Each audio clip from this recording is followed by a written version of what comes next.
Good morning, Cedar Park. Today is Wednesday, February 8th, 2023, and it's a B-Day. Valentine's Day is next week, and Student Council has just what you need to prepare. CP Night, an event where 8th graders can learn about their courses they can select for their freshman year, is taking place tomorrow evening in the cafeteria. Stay tuned for those details. Plus, we discussed this week's most trending topics on the Pad Chat. Turn it up because the Wolfcast starts now.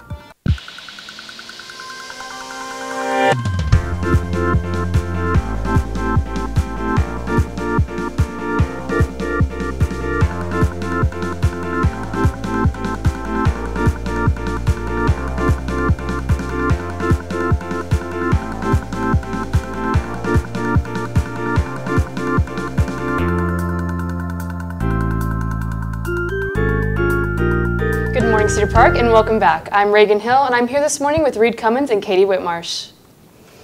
Valentine's Day is right around the corner, which means Stuco is bringing back their Valentine's Grams.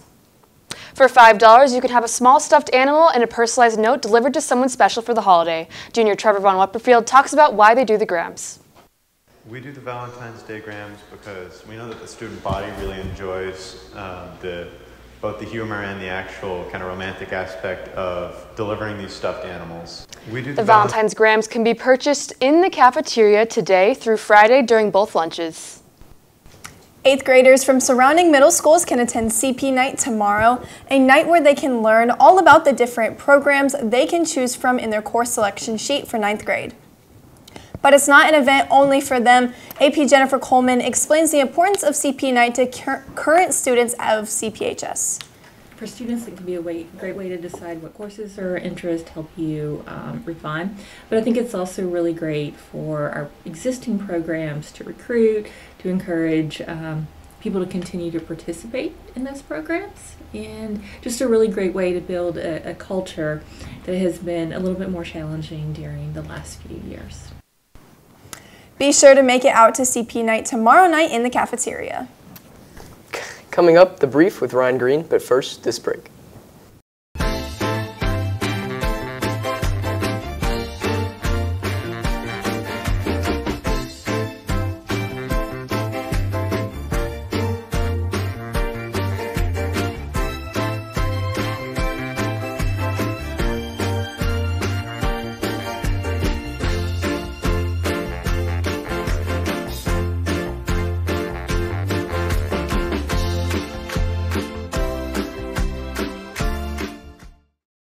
Welcome back. I'm Ryan Green, and these are today's headlines on The Brief. First up, an update on the alleged spy balloon from China. According to the Pentagon, China's defense minister turned down a request to speak to Defense Secretary Lloyd Austin after the U.S. shot down the Chinese spy balloon on Saturday when the balloon was over the Atlantic Ocean. Members of both parties in the U.S. have called for aggressive action against China. Next, President Biden delivers the State of the Union address last night. The State of the Union address is an annual message delivered by the President of the United States to a joint session of the United States Congress near the beginning of each calendar year on the current condition of the nation. Biden talked about many topics, but the economy was given the most airtime. Reporters say it was an interesting and lively speech. Finally, musician advocacy group is demanding a better pay for those involved with South by Southwest. The Union of Musicians and Allied Workers published an open letter yesterday demanding fair pay at South by Southwest. The letter states that musicians have been South by Southwest backbone and main draw since they opened, but the musicians performing at the festival have been exploited with low pay, high application fees, and other insults. The payment currently for artists is either $250 or a wristband for the festival. The letter has already been signed by hundreds of artists. So what do you guys think? That's it? Yeah. Jesus Christ. That's embarrassing. Mm-hmm. You work a big festival, all these people come, like the amount of people that I hear like, oh, I'm not from here, but I come here once a year for South by Southwest. Right. And to get $250, that's ridiculous. That's nothing. Have you guys ever been to South by Southwest? Because I haven't either. Is that like an adult thing to do, or like I feel like teenagers it's kind usually go? of tailored more towards like the millennials. I feel like our thing is more ACL, whereas like our parent, like my dad goes to South by, or tries to every year. Yeah. So. Okay. Good to know. Thanks, Ryan. Coming up, your Pet of the Week and an all-new Pack Chat with Caleb Taylor, but first, these announcements.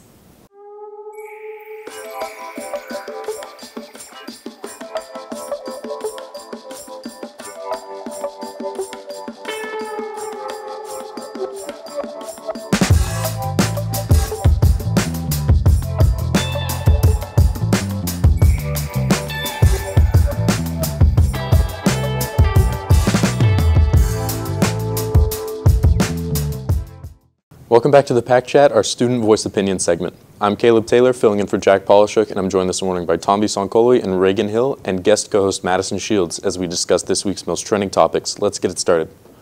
First, the annual State of the Union address was given by President Biden last night. The parents of Tyree Nichols, the man who was beaten to death by Memphis police, were in attendance and received a standing ovation as Biden urged action on police reform, saying, quote, "Public safety depends on public trust, but too often that trust is violated," end quote. The House has tried multiple times to pass the George Floyd Justice in Policing Act, which would increase law enforcement accountability, but the bill failed in 2020 due to Republican opposition and advanced to the Senate in 2021. So do you guys think the Senate and Congress will be able to agree and get something passed on this matter? I would hope so. I mean, I don't see why it was not passed in 2020 when it was such a big deal back then, and it still is a big deal, but I mean, now I feel like there's a more democratic presence with the whole cabinet and everything, so I feel like it could get passed, and I feel like it should get passed. Yeah. Awesome. Well, next up, half of Michael Jackson's estate is being sold to Sony in an $800 to $900 million deal.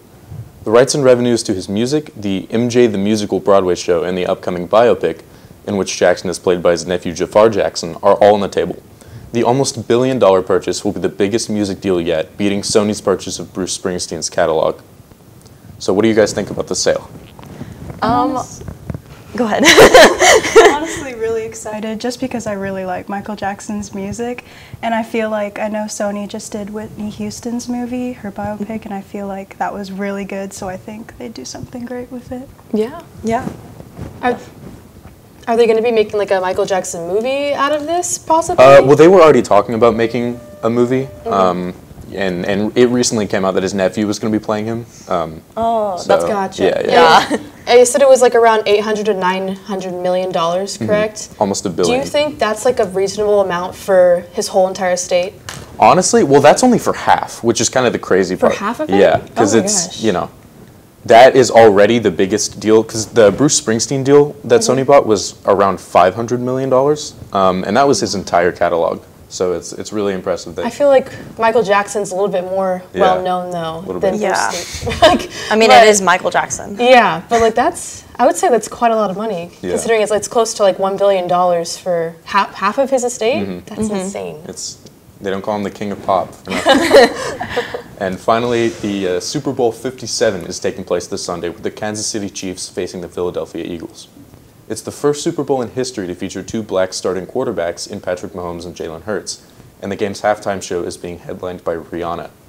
So who are you guys rooting for, or do you think the Super Bowl is still relevant in today's day and age? I honestly I just want to watch Rihanna. I'm going to be honest. I don't really know the teams, but I mean, I heard not that very good things about them. Yeah, I mean, if there were two other teams going up, I feel like it would be more entertaining to watch. But just asking people around me, they don't really think the two teams going together is going to be that exciting. And my teams got out at the very beginning, so I don't really know who I'm rooting for this game. But Who were you voting for early on? the Saints, but they're long gone.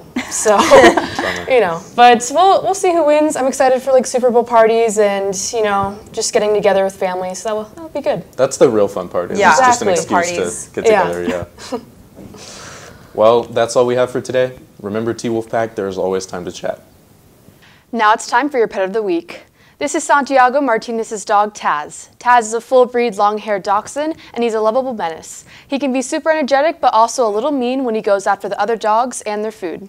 His nickname is Bubba or Bubs, and it's a sucker for attention. If you'd like your pet to be featured on Pet of the Week, direct message us on our Instagram account, CPHS News, or tweet us your videos and a short bio of your pet at CPHS News. And that's all we have for on the show today. Tomorrow's show, a feature on senior wrestler Erica Peterson. We recap the Black History Month Q&A panel taking place today during Den. Plus a new club on campus, Garage Band Club. Thanks for taking time to join us this morning. You can catch anything you missed and more on our Twitter or YouTube at CPHS News. You can also follow at CPHS_sports for updates during the games. With CPHS News, I'm Katie Whitmarsh. I'm Reed Cummins. And I'm Reagan Hill. Remember to make it a great day or not. The choice is yours.